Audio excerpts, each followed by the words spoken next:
ഇപ്പോൾ പ്രിയപ്പെട്ട പ്രേക്ഷകരെ, തൃശ്ശൂരിലേക്ക് നമ്മൾ പോകുന്നു. അവിടെ രാജീവ് ചന്ദ്രശേഖർ CBSE ആസ്ഥാനത്തെത്തി. ഇപ്പോൾ ആൻഡ്രൂസ് താഴത്ത് പിതാവുമായിട്ടുള്ള കൂടിക്കാഴ്ച നടത്തിയിരുന്നു. അതിൻ്റെ അവസാന ദൃശ്യങ്ങളാണ്. താഴെ വന്ന മാധ്യമങ്ങളിലൂടെ പ്രതികരിക്കാം എന്നാണ് അറിയിച്ചിരിക്കുന്നത്. ഇപ്പോൾ ആൻഡ്രൂസ് താഴത്ത് പിതാവ് അരുൺകുമാർ ഇപ്പോൾ കൂടിക്കാഴ്ചയുടെ അവസാന ഘട്ടത്തിലേക്ക് കടന്നിരിക്കുകയാണ്. ഇതിനുശേഷം പുറത്തുനിന്ന് പ്രതികരിക്കാമെന്നാണ് BJP സംസ്ഥാന അധ്യക്ഷനും ആൻഡ്രൂസ് താഴത്ത് പിതാവും പറഞ്ഞിരിക്കുന്നത്. ഇപ്പോൾ പുറത്തെ ചർച്ച പൂർത്തിയാക്കി മാർ ടോണി നീലങ്കാവിൽ പിതാവുണ്ട്, അതുപോലെ തന്നെ മാർ ആൻഡ്രൂസ് താഴത്ത് പിതാവുണ്ട്, രാജീവ് ചന്ദ്രശേഖറുണ്ട്. ഇപ്പോൾ നമുക്ക് ലഭിക്കുന്ന ഏറ്റവും പുതിയ വിവരം, ഉച്ചയ്ക്ക് ശേഷമുള്ള രാജീവ് ചന്ദ്രശേഖരൻ്റെ മുഴുവൻ പരിപാടികളും ക്യാൻസൽ ചെയ്തിരിക്കുന്നു. അദ്ദേഹത്തോട് അടിയന്തരമായി ഡൽഹിയിലേക്ക് എത്താൻ കേന്ദ്രമന്ത്രി അമിത്ഷാ ആവശ്യപ്പെട്ടിരിക്കുന്നു എന്ന വിവരമാണ്. കന്യാസ്ത്രീ വിഷയവുമായി ബന്ധപ്പെട്ട അടിയന്തരമായ ചർച്ചയ്ക്ക് എത്രയും പെട്ടെന്ന് ഡൽഹിയിലേക്ക് എത്തണമെന്ന നിർദ്ദേശം രാജീവ് ചന്ദ്രശേഖർ ലഭിച്ചിരിക്കുന്നു. വൈകിട്ട് 5 മണിക്ക് അദ്ദേഹം ഇവിടെ നിന്ന് ഡൽഹിയിലേക്ക് പുറപ്പെടും. അതിനുശേഷം ഇന്ന് വൈകിട്ട് തന്നെ ഇത് സംബന്ധിച്ച് അടിയന്തരമായ ചർച്ച നടക്കുമെന്നാണ് നമുക്ക് ലഭിക്കുന്ന വിവരം. അതുകൊണ്ട് ഇപ്പോൾ ഇന്ന് ഉച്ചയ്ക്ക് ശേഷമുള്ള മുഴുവൻ പൊതുപരിപാടികളും BJP സംസ്ഥാന അധ്യക്ഷൻ്റെ പൊതുപരിപാടികളും ക്യാൻസൽ ചെയ്തിരിക്കുന്നു. ഇത് സംബന്ധിച്ച വളരെ വിശദമായൊരു ചർച്ചയാണ് ഇപ്പോൾ പൂർത്തിയാക്കിയിരിക്കുന്നത്. ഇപ്പോൾ വീണ്ടും മുറി അടച്ചിരിക്കുന്നു. BJP സംസ്ഥാന അധ്യക്ഷൻ രാജീവ് ചന്ദ്രശേഖർ, അതുപോലെ തന്നെ CBCIയുടെ അധ്യക്ഷനായ മാർ ആൻഡ്രൂസ് താഴത്ത്, അതുപോലെ തന്നെ തൃശ്ശൂർ സഹായമെത്രാൻ ടോണി നീലങ്കാവിൽ ഉൾപ്പെടെ 3 പേരും അടച്ചിട്ട മുറിയിൽ ഏകദേശം അരമണിക്കൂറോളം ചർച്ച നടത്തി.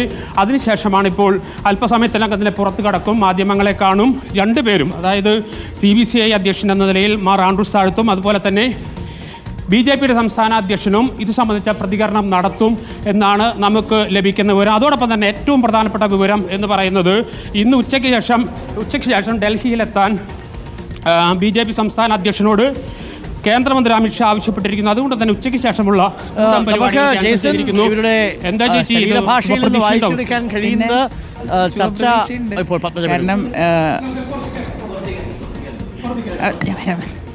ശുഭപ്രതീക്ഷയുണ്ട്. എല്ലാ പ്രശ്നങ്ങളും പെട്ടെന്ന് തന്നെ പരിഹരിക്കും. പിന്നെ 2 ദിവസം പത്മജ വേണുഗോപാലും അത് തന്നെ പങ്കുവെക്കുകയാണ്. വളരെ നല്ല രീതിയിലുള്ള ചർച്ചയാണ് നടന്നത്. ശുഭപ്രതീക്ഷയുടെ പ്രശ്നങ്ങൾ എത്രയും പെട്ടെന്ന് പരിഹരിക്കുക. അതുകൊണ്ട് തന്നെയാണ് കേന്ദ്രമന്ത്രി അമിത്ഷാ എത്രയും പെട്ടെന്ന് ഡൽഹിയിലെത്താൻ സംസ്ഥാന അധ്യക്ഷനോട് നിർദ്ദേശിച്ചിരിക്കുന്നത്. പിതാവ് BJP സംസ്ഥാന അധ്യക്ഷനെ ആശങ്ക അറിയിച്ചിട്ടുണ്ടാവും. അതിലൊരു ഉറപ്പ് ഒരുപക്ഷെ ഒരിക്കൽ കൂടി BJP സംസ്ഥാന അധ്യക്ഷൻ കൊടുത്തിട്ടുണ്ടാവും. 8ാമത്തെ ദിവസമാണ് കന്യാസ്ത്രീകൾ ജയിലിൽ കഴിയുന്ന, ഒരു തീരുമാനവുമായില്ല. എന്തായാലും ഈ ഇടപെടലിലൂടെ ഞായറാഴ്ച ഇടയലേഖനം വായിക്കുന്നതെങ്കിലും ഒഴിവാക്കാൻ കഴിഞ്ഞാൽ BJPക്ക് അതൊരു രാഷ്ട്രീയ നേട്ടമാവും. ഇപ്പോൾ BJP സംസ്ഥാന അധ്യക്ഷൻ രാജീവ് ചന്ദ്രശേഖർ മാധ്യമങ്ങളെ കാണുകയാണ്. ആൻഡ്രൂസ് താഴത്ത് പിതാവുമുണ്ട് തത്സമയം. ഇതായ ചർച്ച എങ്ങനെ, ശുഭകരമുണ്ടോ? പ്രിയപ്പെട്ടവരെ, കഴിഞ്ഞ 25-ാം തീയതി വെള്ളിയാഴ്ച ഛത്തീസ്ഗഡിലെ ദുർഗ് എന്ന റെയിൽവേ സ്റ്റേഷനിൽ വെച്ച് ആഗ്രയിൽ നിന്ന് വന്ന ASMI ഗ്രീൻ ഗാർഡൻസിൻ്റെ 2 സിസ്റ്റേഴ്സിനെ ഒരു ബജ്റംഗ് ദൾ ആളുകൾ കൂടുകയും അവരുടെ സ്ഥലത്തേക്ക് ജോലിക്കായി പോയിരുന്ന 3 കുട്ടികളെ അവർ കൊണ്ടുവന്ന ഒരു പുരുഷനെ അടക്കം ഈ 2 സിസ്റ്റേഴ്സിനെയും പുരുഷനെ അറസ്റ്റ് ചെയ്തതിൻ്റെ പശ്ചാത്തലത്തിൽ ഞങ്ങൾക്കുണ്ടായ വേദനകളൊക്കെ ബന്ധപ്പെട്ട അധികാരികളെ ഇപ്പോൾ ഞാൻ ശ്രീ രാജീവ് ചന്ദ്രശേഖറിനെ എല്ലാ രാഷ്ട്രീയ പാർട്ടിക്കാരും, ഒരാൾ മാത്രമല്ല, നമ്മുടെ MP-യെ, കേന്ദ്രമന്ത്രിയെ, അത് ഈ ഭരിക്കുന്ന പാർട്ടിയുടെ ഒപ്പം തന്നെ മറ്റു രാഷ്ട്രീയ പാർട്ടികളെ എല്ലാവരും പറഞ്ഞു. പിന്നെ ഞങ്ങൾ CBCI ഓഫീസിൽ നിന്ന് എൻ്റെ ഡെപ്യൂട്ടി സെക്രട്ടറി ജനറലും അവിടുത്തെ ആർച്ച് ബിഷപ്പാണ്, അവർ വഴി എങ്ങനെ എത്രയും വേഗം റിലീസ് ചെയ്യാൻ സാധിച്ചു. അവരോട് പറഞ്ഞ ഇതാണ്, ഞങ്ങൾക്ക് വലിയ വേദനയും അമർഷവും ഉണ്ട്. കാരണം 2 സിസ്റ്റേഴ്സ്, പ്രത്യേകിച്ച് കുഷ്ഠരോഗികളെ അല്ലെങ്കിൽ പാവപ്പെട്ടവരെ മാത്രം ശുശ്രൂഷിക്കാൻ വേണ്ടി നടന്ന വർഷങ്ങൾ ICCയിൽ 40 വർഷത്തോളം അവിടെ ഉണ്ടായിരുന്നതാണ്. ഇങ്ങനെയുള്ള സിസ്റ്റേഴ്സ് ഞങ്ങൾക്ക് വേദനയും ദുഃഖമുണ്ട്. ഒപ്പം തന്നെ ഞങ്ങൾ ഇവരെ ബന്ധപ്പെട്ട അധികാരികൾ അത് പറഞ്ഞു, ഇത് ഭരണഘടനയ്ക്ക് എതിരായിട്ടുള്ളതാണ്, മതസ്വാതന്ത്ര്യത്തിനെതിരാണ്. ഒപ്പം തന്നെ ക്രൈസ്തവർ ഇന്ത്യയിൽ പലതരത്തിൽ, അത് ഓരോ സ്റ്റേറ്റുകളിലും ഓരോ തരത്തിലാണ്, വിവേചനങ്ങളുണ്ട്. അതുകൊണ്ട് ഇതിനെതിരെയുള്ള എത്രയും വേഗം, ഞങ്ങളുടെ ആഗ്രഹം ഇത്രയേ ഉള്ളൂ, എത്രയും വേഗം ഈ സിസ്റ്റേഴ്സിനെ റിലീസ് ചെയ്യുകയും സ്വാതന്ത്ര്യം. അപ്പോൾ അതിൽ എനിക്ക് വലിയ സന്തോഷമുണ്ട്. എല്ലാവരും, രാജീവ് ചന്ദ്രശേഖറാണ് അത് റെസ്പോണ്ട് ചെയ്തത് ആദ്യം. പിന്നെ കോൺഗ്രസ് MP-മാർ, മറ്റു പാർട്ടികളെ MP-മാർ ഒക്കെ റെസ്പോണ്ട് ചെയ്തു. ഞങ്ങൾ അവരായിട്ടൊക്കെ അപ്പോൾ ഫോളോ അപ്പ് ചെയ്യുന്നുണ്ടായിരുന്നു. ഡൽഹിയിലെ CBCIയുടെ ഓഫീസ് വഴി ഞങ്ങളെല്ലാം ഫോളോ അപ്പ് ചെയ്യുന്നുണ്ടായിരുന്നു. അതുകൊണ്ടാണ് കഴിഞ്ഞ 28-ാം തീയതി ഞാൻ ഡൽഹിക്ക് പോകാൻ പറ്റാതെ എറണാകുളത്ത് വെച്ച് ഇതിൻ്റെ വിവരങ്ങളെല്ലാം പത്രസമ്മേളനത്തിന് കൂടെ പറഞ്ഞു. ഇത് കഴിഞ്ഞ് ഇപ്പോൾ നമുക്ക് ആവശ്യമായിരിക്കുന്ന സിസ്റ്റേഴ്സിനെ എത്രയും വേഗം റിലീസ്ഡാകണം. നീതിയും ഒപ്പം തന്നെ സുരക്ഷിതത്വവും ന്യൂനപക്ഷങ്ങൾക്ക് ഈ സിസ്റ്റേഴ്സിന് ഈ വേഷത്തിൽ നടക്കുന്നത് ഇതെല്ലാം ഞങ്ങൾ അവർ ബന്ധപ്പെട്ടവരെല്ലാവരും അറിയിച്ചു. ഇന്ന് രാജീവ് ചന്ദ്രശേഖർ കാണാനായിട്ട് വന്നപ്പോൾ വലിയ സന്തോഷമുണ്ട്. പ്രത്യേകിച്ച് പ്രൈം മിനിസ്റ്ററും ഹോം മിനിസ്റ്ററും പറഞ്ഞതിൻ്റെ വെളിച്ചത്തിൽ ഈ നടന്ന കാര്യങ്ങൾ ബ്രീഫ് ചെയ്യാനാണ് വന്നത്. അത് രാജീവ് തന്നെ പറയും. അപ്പോൾ എന്തായാലും അങ്ങനെ ചെയ്തിട്ടുള്ള അല്ലെങ്കിൽ ഇതിന് വേണ്ടി പ്രവർത്തിക്കുന്ന ചെയ്ത എല്ലാ ഞങ്ങൾക്ക് രാഷ്ട്രീയമില്ല. ഞങ്ങൾക്ക് ഇന്ത്യയിലെ പൗരന്മാരെന്ന നിലയിൽ ജീവിക്കാനും സ്വാതന്ത്ര്യം കിട്ടണം. ഓരോ രാജ്യത്തെയും ഓരോ സംസ്ഥാന നിയമങ്ങൾ പാലിക്കണം തന്നെയാണ് ഞങ്ങൾ പറയുന്നത്.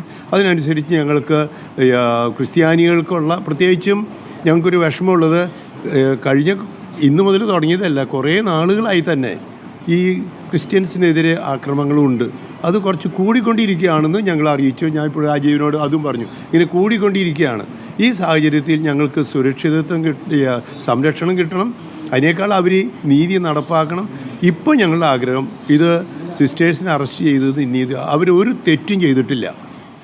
ശ്രീ രാജീവ് ചന്ദ്രശേഖർ തന്നെ പറഞ്ഞതായിട്ടാണ് ഞാൻ മനസ്സിലാക്കുന്നത്. ഈ സിസ്റ്റേഴ്സ് ഒരു തെറ്റും ചെയ്തിട്ടില്ല. അവരോട് അവിടെ ആശുപത്രിയിൽ ജോലിക്ക് ആളെ വേണമെന്ന് പറഞ്ഞു. അവിടെ ജോലി ചെയ്യുന്നൊരു സ്ത്രീ തന്നെ ഞാൻ 3 പേരെ കൊണ്ടുവരാമെന്ന് പറഞ്ഞ് അവരുടെ ബന്ധുവായിട്ടുള്ള ഒരു പുരുഷൻ്റെ കൂടെ അവർ വരുന്നു. ഇത്രയേ ഉള്ളൂ, ബാക്കിയൊന്നുമില്ല. ഈ കുട്ടികളെ കാണുന്നത് തന്നെ ഇവർ ബഹളം വെച്ചത് കഴിഞ്ഞിട്ട് ആ കുട്ടികളെ കൊണ്ടുവരുന്നു. എല്ലാവരുടെ കൂട്ടത്തിൽ പോലീസിൻ്റെ സാന്നിധ്യത്തിൽ ആദ്യമായിട്ട് കാണുന്നത്. പ്രായപൂർത്തിയില്ല, അവരെല്ലാവരും പ്രായപൂർത്തിയായിട്ടുള്ളവരാണ്. അവർ കാത്തലിക്സ് അല്ല, പക്ഷേ ക്രൈസ്തവരാണ്. അതാണ് എനിക്ക് മനസ്സിലായത്. അങ്ങനെ തന്നെയാണ് എനിക്ക് ഇത് ആദ്യം തന്നെ വിളിച്ചത് അവിടുത്തെ സിസ്റ്റേഴ്സാണ്. അപ്പോൾ സിസ്റ്റേഴ്സ് വിളിച്ചപ്പോഴാണ് ഞാൻ പാലയിൽ ഒരു മീറ്റിങ്ങിന് പോകുന്ന നേരത്താണ്. അവിടെ ഞാൻ പാലയിൽ പബ്ലിക്കായിട്ട് പറയുകയും ചെയ്തു. അതുകൊണ്ട് എനിക്ക് മാധ്യമപ്രവർത്തകരോടും നന്ദിയുണ്ട്. കാരണം നിങ്ങൾ ഈ വിഷയം പൊതുസമൂഹത്തിൽ കൊണ്ടുവരികയും ഈ സിസ്റ്റേഴ്സിനെ എത്രയും വേഗം റിലീസ്ഡാകാനും അതുപോലെ തന്നെ ഇങ്ങനെയുള്ള പ്രശ്നങ്ങൾ ആക്രമണങ്ങൾ ഇതില്ലാതിരിക്കാൻ എല്ലാവരും. അപ്പോൾ ഞങ്ങൾ പറയുന്നത് എന്തുകൊണ്ട് രാജീവിനോട് അല്ലെങ്കിൽ പ്രൈം മിനിസ്റ്ററോട് ഹോം മിനിസ്റ്ററോട് അല്ലെങ്കിൽ ഛത്തീസ്ഗഡ് മുഖ്യമന്ത്രിയോട് പറയുന്നതെന്ന് ചോദിച്ചാൽ ഞങ്ങൾക്ക് പറയേണ്ടത് ആദ്യം തന്നെ ഭരിക്കുന്നവരോടാണ്. അപ്പോൾ ഞങ്ങൾ ചെയ്യുന്നത് അതുകൊണ്ട് ഇപ്പോൾ പ്രൈം മിനിസ്റ്ററും ഹോം മിനിസ്റ്ററും കൂടി അവർ നടത്തുന്ന കാര്യങ്ങൾ ബ്രീഫ് ചെയ്യാനോ വന്ന ആ വിവരം ഇപ്പോൾ രാജീവ് ചന്ദ്രശേഖർ നിങ്ങളോട് പറയും. തൃശ്ശൂർ MP കേന്ദ്രമന്ത്രി സുരേഷ് ഗോപിയുടെ ഞാൻ പറയാം. ഞാൻ പറയാം. ഞാനും